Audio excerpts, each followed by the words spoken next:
السلام علیکم ورحمۃ اللہ وبرکاتہ۔ الحمد للہ وکفا وسلام علی عبادہ الذین اصطفیٰ۔ اشہد ان لا الہ الا اللہ وحدہ لا شریک لہ واشہد ان محمدا عبدہ ورسولہ صلی اللہ علیہ وآلہ وسلم۔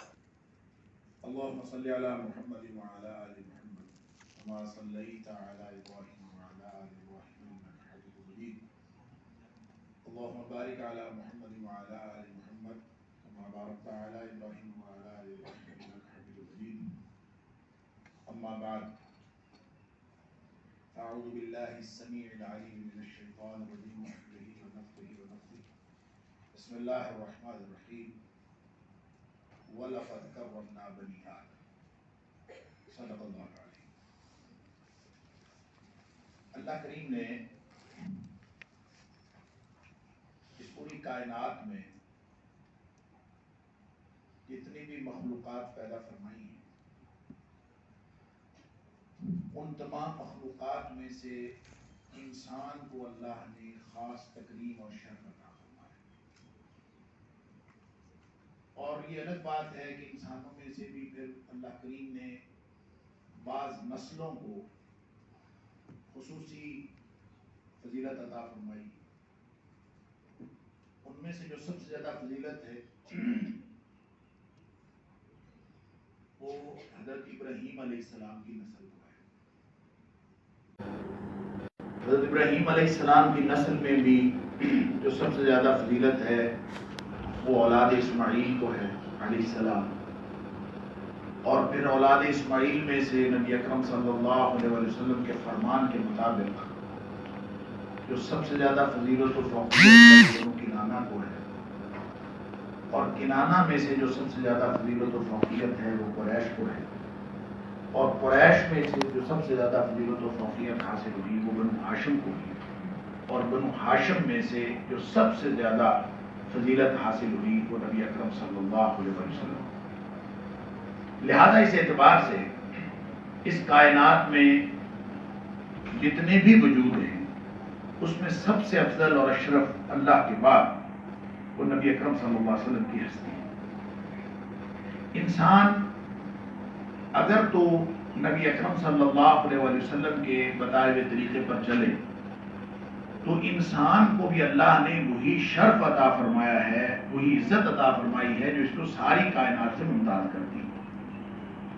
لیکن اگر اس کو یہ شعور نہ ہو جو شعور نبی اکرم صلی اللہ علیہ وسلم کی عرفان ذات سے اور عرفان رسالت سے ملتا ہے تو اس کو اپنی ذات کی بھی پہچان اور معرفت حاصل نہیں ہو سکتی۔ لہذا اقبال نے اس کے اوپر بڑی خصوصی توجہ دی ہے کہ انسان اگر اپنے مقام سے آگاہ نہ ہو اور اس کو یہ معلوم نہ ہو کہ اس دنیا میں اس کی عزت کس بات میں ہے اور اس کی ذلت کس بات میں ہے اور اس کی ذات کی حیثیت اس کائنات میں کیا ہے، جب تک اس کو یہ معلوم نہ ہو، جو کہ ساری کی ساری یہ ہدایت اس کو نبی اکرم صلی اللہ علیہ وسلم سے ہی حاصل ہو سکتی ہے، اس لیے کہ ہدایت اور رہنمائی کا جو واحد ذریعہ ہیں جو اللہ کے قرب کے ساتھ اور نبی اکرم صلی اللہ علیہ وسلم کے ذریعے جو عبدیت کا طریقہ بتاتا ہے وہ تو صرف اور صرف نبی کریم صلی اللہ علیہ وسلم کی لائی ہوئی ہدایت۔ لہذا وہ مقام جو انسان کو اپنا مقام بتا دے، وہ احساس، وہ تصور، اس کو اقبال نے خود ہی کہا، یہ ہے وہ تصور، اس کو آپ کہہ لیجیے کہ یہ خود ہی۔ اقبال کا اصل میں لیکچرز میں چوتھا لیکچر ہے، چوتھا خطبہ ہے، جس کا انگریزی میں تو عنوان، کیونکہ وہ انگریزی میں ہے اس لیے اس کا عنوان the human ego, it's freedom and immortality, جس کا ترجمہ ہر صاحب ذوق نے اپنے اپنے ذوق کے اعتبار سے کیا ہے۔ بعض لوگوں نے اس کو ایگو کا ترجمہ انسانی نفس کیا ہے، بعض نے اس کا ترجمہ جو ہے خود ہی کیا ہے۔ اسی طرح سے جو فریڈم ہے اس کا ترجمہ بھی بعض لوگوں نے آزادی ہی کیا ہے، بعض لوگوں نے اس کا ترجمہ جبر و قدر کیا ہے، کیونکہ یہ ایک بہت بڑی بحث ہے آزادی کے حوالے سے، لہذا اس کا ترجمہ جبر و قدر میرے خیال میں جو کی گئی بحث اور جو مفہوم اس خطبے کے اندر ہے۔ بیٹے آپ لوگ بیٹھ جائیں، آپ بھی بیٹھتے ہیں، آپ بھی بیٹھتے ہیں، ایسے کھڑے ہیں مجھے اچھا نہیں لگ رہا، آپ سب بیٹھتے ہیں اپنی اپنی جگہ پہ بیٹھ جائیں، اللہ تعالیٰ آپ کو جزائے خیر۔ میرے بیٹا آگے جگہ ہے، آپ آگے آ جائیں. اور اسی طرح جو امورٹیلٹی ہے اس کا ترجمہ بھی لوگوں نے اپنے اپنے ذوق کے مطابق کیا ہے. ایک تو ترجمہ یہ ہے کہ سرمدیت، بعض لوگوں نے اس کو ترجمہ کیا سرمدیت، بہت خوبصورت ترجمہ ہے. بعض نے اس کا ترجمہ کیا حیات بعد الممات یا حیات بعد الموت. صحیح بات یہ ہے کہ اقبال نے ان تینوں ٹرمز کو جو جوڑا ہے، ایگو کو اور فریڈم کو اور امورٹیلٹی کو، تو تحقیق سے وابستہ لوگ کہا کرتے ہیں کہ ٹائٹل ایسا ہونا چاہیے کسی بھی چیز کا جو سیلف ایکسپلینیٹری ہو، بلکہ وہ کہا کرتے ہیں کہ عنوان ایسا ہو جو چیخ چیخ کر بتائے کہ میرے اندر کیا ہے. تو یہ اقبال کے اس خطبے کا جو عنوان ہے وہ چیخ چیخ کے بتا رہا ہے کہ اقبال دراصل کہنا کیا چاہتے ہیں کہ انسانی نفس جو ہے یا خودی جو ہے، جب انسان اپنی خودی کو پہچان لیتا ہے، یا وہ جو تصور اقبال کے ذہن میں ہے، وہ لفظ خودی سے اس کو کہیں یا اس کو انگریزی میں ایگو کہا ہے، اور ایگو کو بہت مختلف حوالوں سے اور مختلف اسالیب سے لوگوں نے پہچانا ہے. ایگو ماہرین نفسیات کے ہاں بھی مختلف تصور رکھتی ہے. اس لیے وہ جو تصور اقبال دینا چاہتے ہیں وہ ایگو کا وہ تصور بھی نہیں ہے جو ماہرین نفسیات کہتے ہیں، وہ تصور بھی نہیں ہے جو سائنسدانوں کے نزدیک انسان جو ہے وہ اپنی ایک پرسنالٹی کی بات کرے، یا ماہرین نفسیات نے اس کو پرسنالٹی کہا ہے. بلکہ اقبال کا جو تصور خودی ہے وہ ان سب سے ہٹ کر اور ایک بالکل ایک الگ جداگانہ تصور ہے. حتیٰ کہ جو اینتھروپولوجی کے جو انسانیات کے ماہر لوگ جو ہیں وہ بھی انسانی شخصیت کی ڈیفینیشن کرتے ہوئے جو ایک انسانی ذات کی وہ جتنی بھی ایکسپلینیشن کرتے ہیں، اقبال کا جو تصور خودی ہے وہ اس سے بالکل ہٹ کر. لہذا اس کو ایک تو یہ سمجھیے کہ جب ہم سمجھتے ہیں خودی، تو خودی کے معنوں میں خودداری آتی ہے، ایگو آتی ہے، تو اس میں تو ایگو ہی بہت ہے. تو یہ بالکل نیگیٹو کانسیپٹ آ جاتا ہے. اس کو شریعت کی زبان میں ہم فخر و غرور کہتے ہیں، تکبر کہتے ہیں. یعنی کوئی شخص جو ہے اپنے آپ کو بڑا سمجھے، اپنے وجود کا اس کو احساس ہو، اور جب اس کو اپنے وجود کا احساس ہوتا ہے تو ہم یہ سمجھتے ہیں کہ شاید اپنے وجود کا احساس رکھنے والا تکبر میں مبتلا ہے. یہ تصور آج کا نہیں، یہ شروع سے لے کر آج تک لوگ ان تصورات میں الجھے ہوئے ہیں. اور میں یہ سمجھتا ہوں کہ جتنی خوبصورتی سے اور جتنی وضاحت سے ان نازک مراحل کو اقبال نے الگ الگ کیا ہے، الگ کر کے ہمیں خودی کا تصور دیا ہے، اگر ہم اس کو سمجھ جائیں تو نبی اکرم صلی اللہ علیہ وسلم کی محبت بھی نصیب ہو جائے گی، جس کا تذکرہ سیدی صاحب فرما رہے تھے. اور وہ جو انسان کا عرفان ذات کے نتیجے میں جو اس کو دنیاوی اور اخروی جو سرمدیت حاصل ہوتی ہے وہ بھی اس کو حاصل ہو جائے گی. اصل بات یہ ہے موت پھر کوئی معنی نہیں رکھتی. اقبال کا خیال یہ ہے کہ خودی اگر ڈیولپ ہو جائے، وہ کہتے ہیں زندگانی ہے صدف، زندگانی ہے صدف قطرۂ نیستاں ہے خودی. زندگانی ہے صدف قطرۂ نیستاں ہے خودی. وہ صدف کیا جو قطرے کو گوہر کر نہ سکے، وہ صدف کیا جو قطرے کو گوہر کر نہ سکے. ہو اگر خود نگرو خود گرو خود گیر خودی، یہ بھی ممکن ہے تو موت سے بھی مر نہ سکے. بہت خوب. یہ ہے وہ امورٹیلٹی، پورا تصور کانسیپٹ اس میں دیکھا کہ اگر خودی ڈیولپ ہوگی، اور خودی ہے کیا؟ وہ فخر و غرور نہیں ہے. خودی ایک پازیٹو ٹرم ہے، فخر و غرور ایک نیگیٹو ٹرم. آپ یوں سمجھ لیجیے نبی اکرم صلی اللہ علیہ وسلم کے دور میں ایک شخص بڑا اچھا کرتا پہن کے، بہت قیمتی کرتا پہن کے آ رہا تھا. لوگوں نے کہا اللہ کے رسول صلی اللہ علیہ وسلم دیکھیں گے کتنے غرور اور تکبر سے آ رہے ہیں. آپ نے فرمایا یہ تکبر نہیں ہے، یعنی اچھے کپڑے پہن لینا، قیمتی کرتا پہن لینا، اور ظاہر ہے آدمی جس طرح کا لباس پہنتا ہے اس کی چال میں کچھ نہ کچھ تو فرق پڑتا ہے. اگر کسی نے بالکل میلے کچیلے کپڑے پہنے ہوئے پھٹے پرانے تو اس کی چال بالکل اور طرح کی ہوگی. اگر اسی کو اچھے کپڑے میسر آ جائیں اور اچھا صاف ستھرا اور وقت کے اور اس کے شایان شان لباس میسر آ جائے تو اس کی چال کے اندر بھی ایک خاص متانت اور وقار پیدا ہوتا ہے. لوگوں نے کہا دیکھیں جی غرور کے ساتھ تھا، تکبر کر رہا ہے. آپ نے فرمایا نہیں، یہ تکبر نہیں ہے. تکبر بالکل اور چیز ہے. تکبر وہ چیز، دیکھیں آپ یہ کہہ لیں نبی کریم صلی اللہ علیہ وسلم نے تکبر کی جو ڈیفینیشن فرمائی آپ نے فرمایا بطر الحق وغمط الناس. اس سے میں عزیز طلبہ و طالبات کو جو بات آپ کے سامنے رکھنا چاہتا ہوں یہ ہے کہ اپنی ذات کے بارے میں دو رویے پیدا ہوتے ہیں. ایک رویہ انورڈز ہے اور ایک رویہ آؤٹ ورڈز. اگر آؤٹ ورڈ رویے میں آپ کو کچھ بڑائی نظر آنا شروع ہو گئی تو یہ تکبر ہے. اور اگر انورڈز آپ کو اپنی ذات کا کچھ احساس ہونا شروع ہو گیا, اپنے وجود کا احساس شروع ہو گیا تو یہ خودی ہے.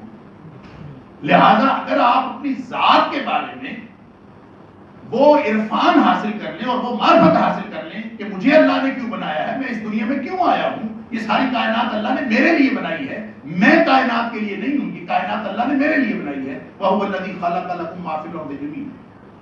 اور اقبال جو کہتا ہے کہ تیری آگ اس خاکدان سے نہیں, جہاں تجھ سے ہے تو جہاں سے نہیں. واہ واہ. یہ معاملہ جو ہے بالکل الٹ ہے. نہ تو زمین کے لیے نہ آسمان کے لیے, جہاں ہے تیرے لیے تو نہیں جہاں کے لیے. یعنی انسان اپنے جو انورڈ کمیونیکیشن اس احساس کے بعد ہوتی ہے وہ انسان کو پازیٹیولی وہ اپنے وجود کا احساس دلائے, اور وہ جو آؤٹ ورڈ اس کی کمیونیکیشن ہوتی ہے یا آؤٹ ورڈ اس کا امپیکٹ ہوتا ہے وہ امپیکٹ یہ نہ ہو کہ آپ لوگوں کو حقیق سمجھنا شروع کریں. اگر آپ لوگوں کو حقیق سمجھیں گے تو پھر اس کے ساتھ ہی ساتھ ایک بات اور بھی شامل ہو جائے گی کہ لوگ جب آپ لوگوں کو حقیق سمجھیں گے تو لوگ جو مرضی کہیں آپ اس کو کبھی بھی تسلیم نہیں کریں گے. جب یہ تسلیم نہ کرنے کا رویہ ہو کہ حق بھی ہو تو آپ نے اس کو تسلیم نہیں کرنا, اور جو کچھ کہے آپ نے اس کو حقیق سمجھنا ہے, تو یہ تکبر ہے. بطر الحق وغمط الناس کا یہی معنی. لہذا استقلال ذاتی کو خودی کہتے ہیں, استقرار ذات کو خودی کہتے ہیں, فخر و غرور کو خودی نہیں کہتے. اور وہ استقرار ذات جو ہر مخلوق کی, صرف انسان کے لیے نہیں ہے. اقبال نے جو خودی کا تصور دیا وہ صرف انسان کے لیے نہیں, ہر وجود کے لیے. کہتے ہیں ہر وجود کی ایک خودی ہوتی ہے. لہذا جب وہ وجود یعنی ایسا استقلال ذات یا ایسا استقرار ذات جو انسان کو اپنے وجود کے احساس کے ساتھ ساتھ اس کے علم و عمل کو, ہر وجود کے علم و عمل کو ایک خاص دائرے میں نمایاں کرتا ہے, اس کا نام خودی ہے. ایک خاص دائرے میں نمایاں. آپ لوگوں میں سے جس نے فلسفہ پڑھا ہو یا تھوڑا بہت بھی فلسفے کے ساتھ کوئی ہو مس, ارسطو نے ایک بات کہی تھی. ارسطو کا جو فلسفہ اخلاق ہے اس کو ذرا دیکھیے گا. اس نے ایک بات کہی تھی اور وہ کہتا ہے کہ ہر وجود کا ایک مقصد وجود ہوتا ہے, اور وہ جو مقصد وجود ہوتا ہے وہی اس کا وظیفہ اخلاق ہوتا ہے, وہی اس کی اخلاقی فضیلت ہوتی ہے. اگر وہ اپنا وجود اس اخلاقی فضیلت کے مطابق نہ ڈھالے اور وہ اس کے مطابق اس کو ڈیولپ نہ کرے تو بھلے وہ اس سے اچھا کوئی مقصد حاصل کر رہا ہو, اس کا مطلب یہ ہوگا کہ وہ مقصد وجود حاصل نہیں کر رہا.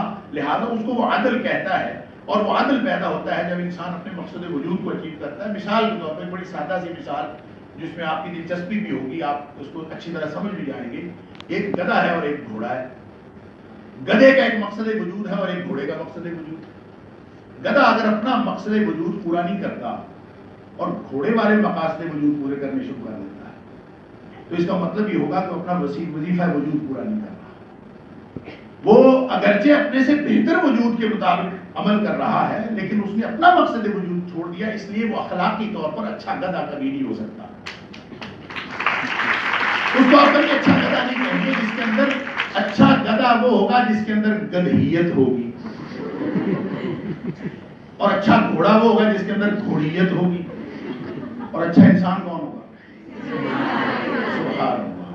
یہی اقبال ہمیں سمجھانا چاہتا ہے اور یہی میں آپ سے کہلوانا چاہتا ہوں. اچھا انسان وہ ہے جس کے اندر انسانیت ہوگی. انسان کیا ہے؟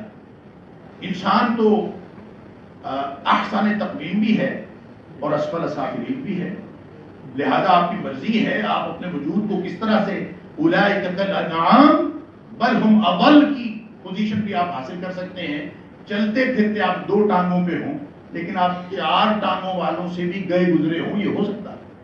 یعنی انسان نما حیوان, اور وہ حیوان دیکھیں وہاں بھی اللہ کریم نے بڑی خوبصورت بات یہ نہیں فرمایا کہ اولئک اضل الانعام, حالانکہ عربیت کے اعتبار سے یہ ٹھیک کہ اولئک اضل الانعام کہ وہ چوپایوں سے بھی گئے گزرے ہیں, یہ نہیں فرمایا.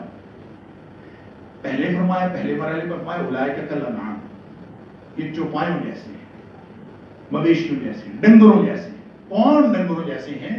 جو اپنے وجود کا احساس نہیں رکھتے، لہم قلوب لا یفقہون بہا، ان کے پاس دل ہیں، شعور کی طاقت ہے، وہ شعور کی طاقت استعمال نہیں کرتے۔ ان کے پاس آنکھیں بھی ہیں، لہم اعین لا یبصرون بہا، ان کے پاس آنکھیں بھی ہیں، وہ ان کو استعمال نہیں کرتے۔ اور پھر ساتھ ان کے پاس کان بھی ہیں، اس سے وہ سنتے نہیں ہیں۔ یعنی جو کچھ اللہ تعالیٰ نے ایک انسان کو خاص شعور کی طاقت عطا فرمائی ہے، جو اس کی فضیلت کے جتنے ٹولز ہیں ان کو استعمال نہیں کرتا۔ جب نہیں کرتا تو پھر کیا ہے؟ کہنا چاہیے تھا کہ یہ تو حیوانات سے بھی گئے گزرے ہیں۔ اولئک کالانعام، پہلے مرحلے پر یہ فرمایا یہ حیوانات کی طرح۔ اب آپ یہ بتائیں، ایک کتا بھی ہو اور اپنا مقصد وجود پورا کر رہا ہے، اور ایک انسان ہے جو اپنا مقصد وجود پورا نہیں کر رہا، تو وہ کتا بہتر ہے اس انسان سے، کیونکہ کتا اپنے مقصد وجود پورا کر رہا ہے اور انسان اپنا مقصد وجود نہیں پورا کر رہا۔ لہذا فرمایا کل انعام کہنے کے بعد بات کو آگے بڑھائے ہوئے کہا ہے بل ہم اضل۔ پہلے مرحلے پہ یہ نہیں کہا کہ وہ ان سے گئے گزرے ہیں، پہلے مرحلے پر یہ فرمایا کہ وہ مویشیوں جیسے ہیں، چوپایوں جیسے ہیں، حیوانات جیسے ہیں۔ لیکن اس پر تو حیوانات کو اعتراض ہونا چاہیے تھا نا، کہ جو حیوانات اپنا مقصد وجود پورا کر رہے ہیں اور جو انسان اپنا مقصد وجود نہیں پورا کر رہا، دونوں میں تو فرق ہے، وہ بہتر ہے اس سے، اس لیے فرمایا بل ہو بل۔ یہ ایسا نہیں ہے، اور وہ حیوانات جو ہے اس سے بھی گئے گزرے ہیں، وہ انسان ان حیوانات سے بھی کیا گزرا ہے، جنگل کے چوہے، بلی، اور بالکل جو ادنا ترین ہم جن جانوروں سے کری جانوروں کو ہم کراہت کی نگاہ سے دیکھتے ہیں، ان کی بھی حیثیت اس انسان سے زیادہ ہے جو انسان اپنے وجود کو جانتا نہیں، پہچانتا نہیں، اور اس کے مقصد کو پورا نہیں کرتا۔ اقبال یہی اصل میں چاہتا ہے کہ میں اور آپ ہم سب اس کو سمجھ لیں۔ جب بعض اوقات انسان جو ہے وہ ایک طرف تو فخر و غرور میں مبتلا ہوتا چلا جاتا ہے اور فرعون بنتا چلا جاتا ہے، دوسری طرف اس کے لیے ہے کہ اس کی عجز و انکساری، ذلت و خاری بنتی چلی جا رہی ہے۔ یعنی بعض اوقات انسان اپنی عاجزی اور انکساری میں، اور اقبال نے یہاں بڑی خوبصورت ایک مثال دی ہے، انہوں نے کہا کہ جو عیسائی راہبانہ طرز زندگی ہے، عیسائیوں کی جو راہبانیت ہے، اس نے انسانوں کو، ہم مسلمانوں کو اس نے آلودہ کیا ہے۔ لہذا ہم جب دین کی زندگی گزار رہے ہوتے ہیں اور دینی زندگی میں بھی ہم ایسے طرز زندگی اپنا لیتے ہیں کہ بعض اوقات یہ جو خانقاہانہ طرز زندگی ہے یہ غلامانہ طرز زندگی بدل جاتی ہے۔ لہذا جہاں انسان کی تذلیل ہونا شروع ہو جائے، انسان جو ہے وہ اس کی عجز و انکساری، ذلت و خاری بن جائے، تو یہ خود ہی کے منافی ہے۔ لہذا اقبال اس میں سے اس انسان کو نکالنا چاہتا ہے کہ انسان اپنے آپ کو، اپنے وجود کا احساس کرتے ہوئے، وہ جو اقبال نے کہا تھا کہ نکل کر خانقاہوں سے ادا کر رسم شبیری، کہ فقر خانقاہی ہے فقط اندوہ دل گیری، تیرے دین و ادب سے آ رہی ہے بوئے راہبانی، یہی ہے مرنے والی امتوں کا عالم پیری۔ اس کے بعد تو کچھ نہیں رہتا، امتیں ختم ہو جاتی ہیں جب انسان کو، ایک فرد کو اپنے وجود کا احساس نہ رہے۔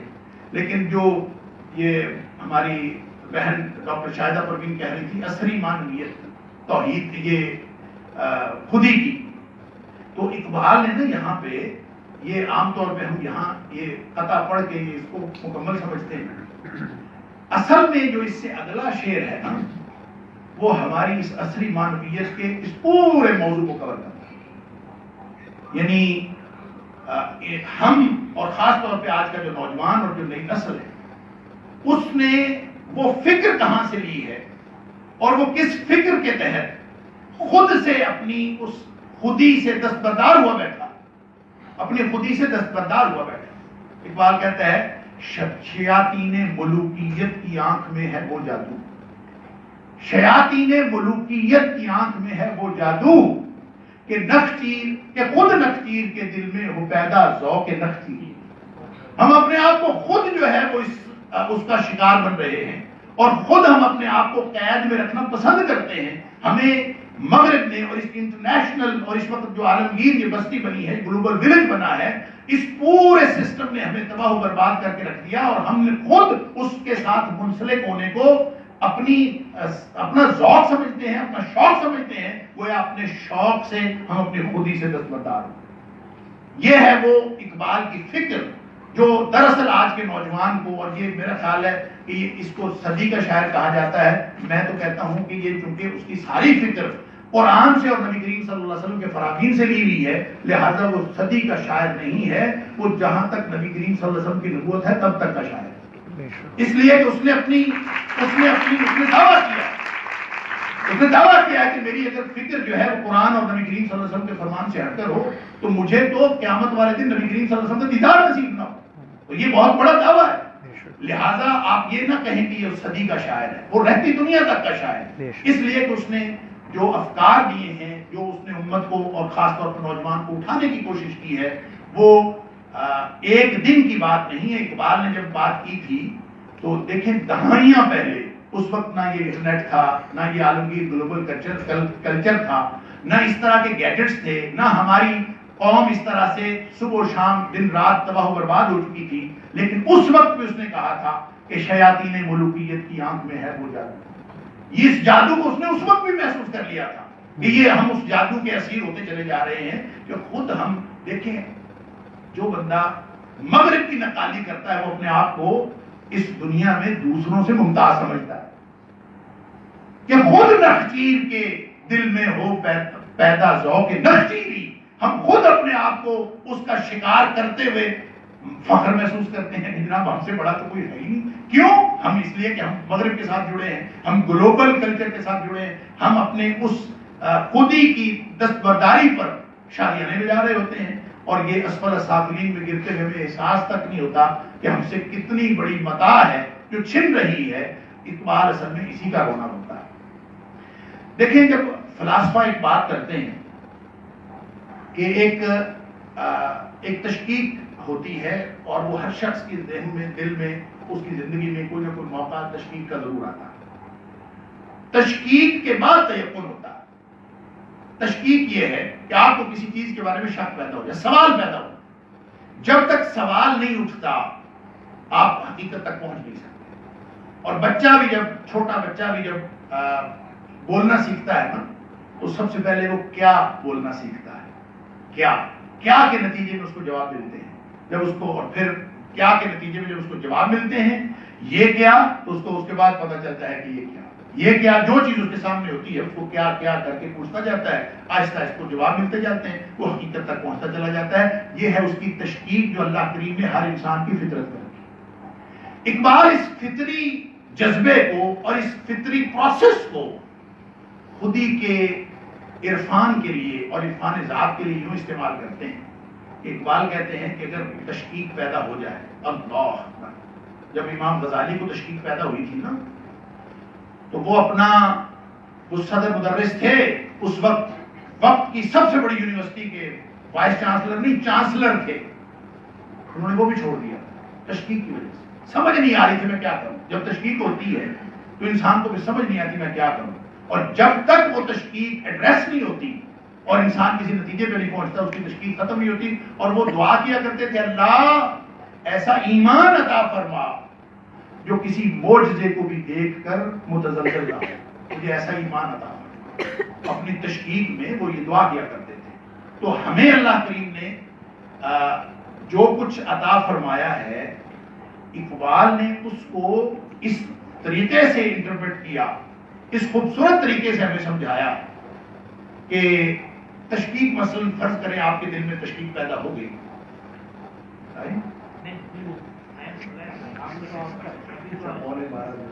میں کوشش کرتا ہوں، فرض کریں تشکیک پیدا ہو گئی، آپ کو ہر چیز میں شک، سوال پیدا ہو، یہ بھی غلط، یہ بھی غلط، یہ بھی کیا، یہ بھی کیوں، ہر چیز کے بارے میں سوال۔ اقبال کہتے ہیں کہ کائنات کی ہر چیز کے بارے میں اگر آپ کو شک پیدا ہو جائے اور تشکیک پیدا ہو جائے تو یہ بجا ہے، لیکن اس تشکیک کے نتیجے میں ایک تیقن کی دولت آپ کو نصیب ہوتی ہے، ایک یقین کی دولت آپ کو نصیب ہوتی ہے اس تشکیک کے نتیجے میں۔ وہ کیا ہے؟ وہ یہ ہے کہ جو تشکیک یا شک کرنے والا ذہن ہے، اس کا وجود تو یقینی ہے نا۔ جس کے ذہن میں سوالات پیدا ہو رہے ہیں، جو شک کر رہا ہے، جو تشکیک میں مبتلا ہوا ہے، اس کا وجود تو یقینی ہے، اور جس کا وجود یقینی ہے وہ کون ہے؟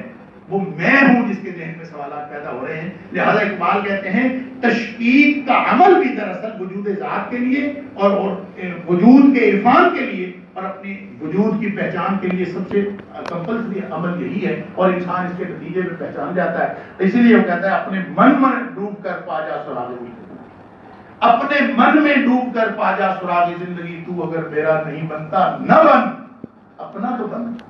یعنی ساری کائنات کو آپ کہہ دیں کہ تشکیک زدہ ہے, آپ ساری کائنات کا انکار کر دیں, لیکن ایک وجود تو ہے جس کا آپ انکار نہیں کر سکتے, اور کون سا وجود ہے؟ وہ آپ کی اپنی ذات ہے جس نے تشکیک کے سوالات اٹھائے. لہذا اقبال جو ہے وہ کہتا ہے کہ آپ اپنی وہ جو میں نے پہلے کہا کہ اپنے جو سوچوں کا رخ, اپنی تحقیق کا رخ اگر اپنے وجود کی طرف موڑ لیں گے تو آپ کو یہ ساری کائنات سمجھ آنی شروع ہو جائے گی. اور وہ جو کہتا ہے کہ آشنا اپنی حقیقت سے ہو آگاہ اے دہقاں کہ تو, آشنا اپنی حقیقت سے ہو اے دہقاں کہ تو, دانا بھی تو, کھیتی بھی تو, باراں بھی تو, حاصل بھی تو. کیا ضرورت ہے لوگوں کے بارے میں سوچنے کی؟ اپنے بارے میں سوچو.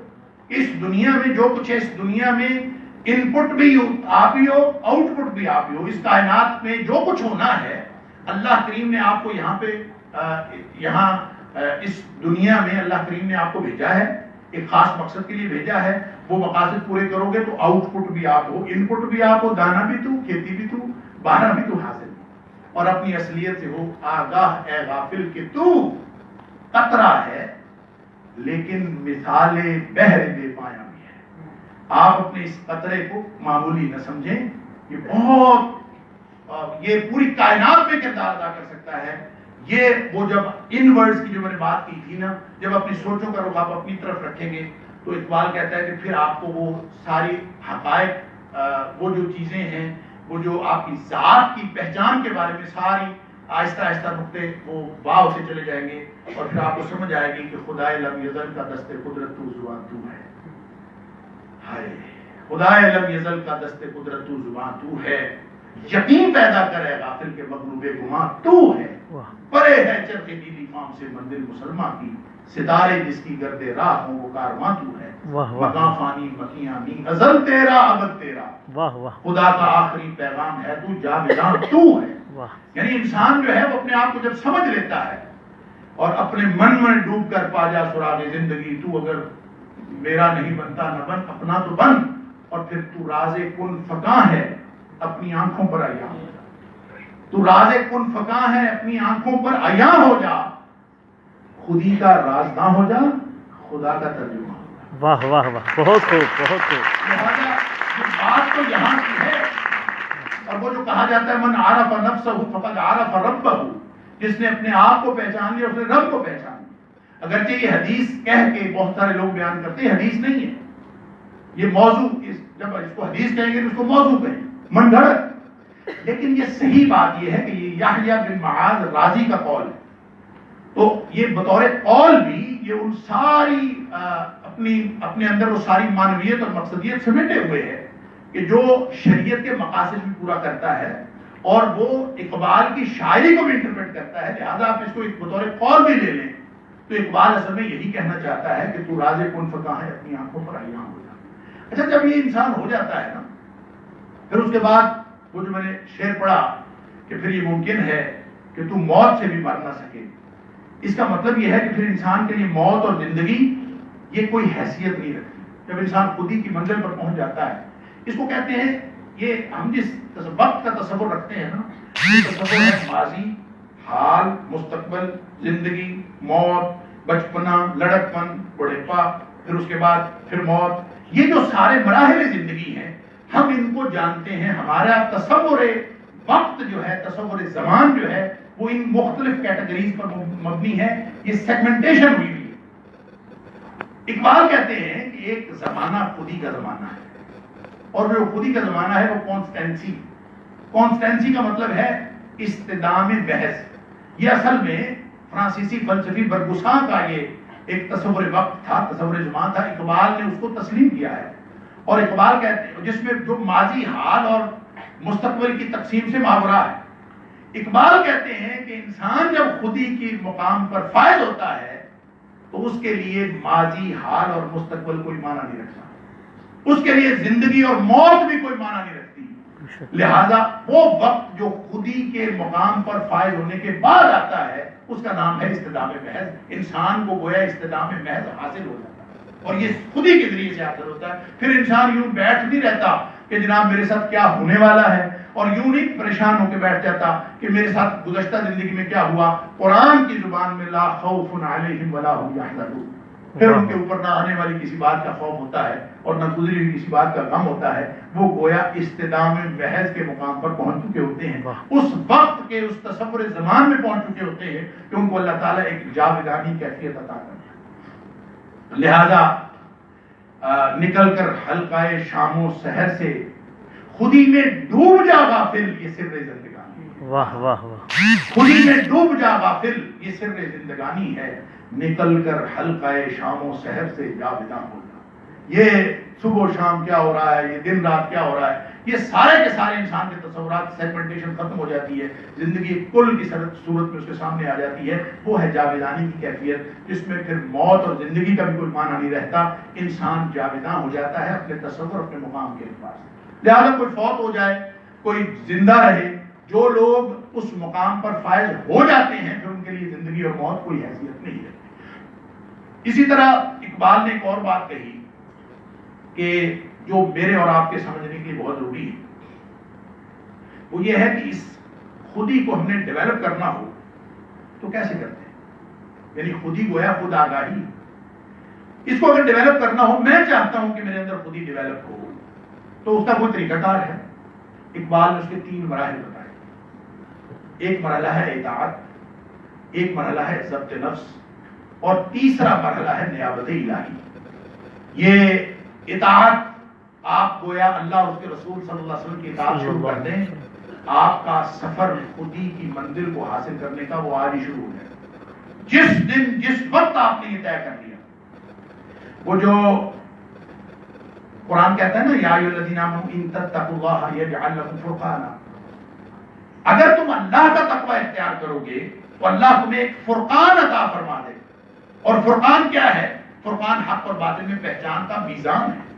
آپ کو خود میزان، آپ کو خود پتہ چلنا شروع ہو جائے گا نیکی کیا ہے، برائی کیا ہے، آپ کو خود بدبو آنا شروع ہو جائے گی برائی سے، آپ کو خوشبو آنا شروع ہو جائے گی نیکی کی، اور آپ سے لوگوں کو بدبو آئے گی برائی کی، اور آپ سے لوگوں کو بدبو آئے گی، خوشبو آئے گی نیکی۔ آپ خود پیمانہ بن جائیں گے، یجعل لکم فرقانا، اللہ تعالیٰ آپ کے لیے ایک فرقان، ایک پیمانہ حق اور باطل کو فرق کرنے کا عطا فرمائے۔ کیسے ہے؟ ان تتقوا اللہ، اگر تم اللہ کا تقوی اختیار، اور اللہ کا تقوی اختیار کرنا کیا ہے؟ سادہ سی بات ہے، تقوی دوہرے احساس کا نام ہے کہ اللہ میں ایک بھی ایسی حرکت نہیں کرنا چاہتا جو تیری ناراضگی کا باعث بن سکے، اور اللہ میں ایک بھی ایسا کام چھوڑنا نہیں چاہتا جو تیری رضامندی کا باعث بن سکتا ہے۔ اور اس کا معیار کیا ہے؟ اس کا معیار نبی اکرم صلی اللہ علیہ وسلم کی حیات طیبہ ہے، لقد کان لکم فی رسول اللہ۔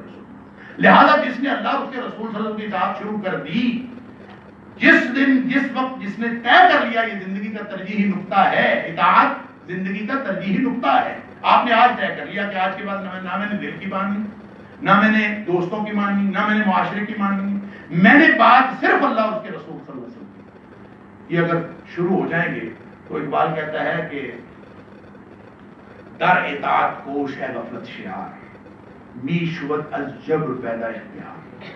تم اطاعت شروع کرو اور گردن جھکا دو اللہ اور اس کے رسول صلی اللہ علیہ وسلم سے، نتیجہ کیا ہوگا کہ تمہاری جو جبر کی زندگی ہے یہ مختاری کی زندگی بن جائے، اس کے ذریعے سے، اس کے اندر سے اللہ تعالیٰ اختیار پیدا کر دے گا۔ لہذا وہ انسان جو مجبور اور مقہور ہو کر زندگی گزار رہا ہے وہ باقاعدہ با اختیار ہو کر زندگی گزارنا شروع کر دے گا، اللہ تعالیٰ اس کو یہ ایک خاص مقام بھی عطا فرمائے۔ میں اپنی بات کو کنکلوڈ کرنے کی طرف جاتا ہوں۔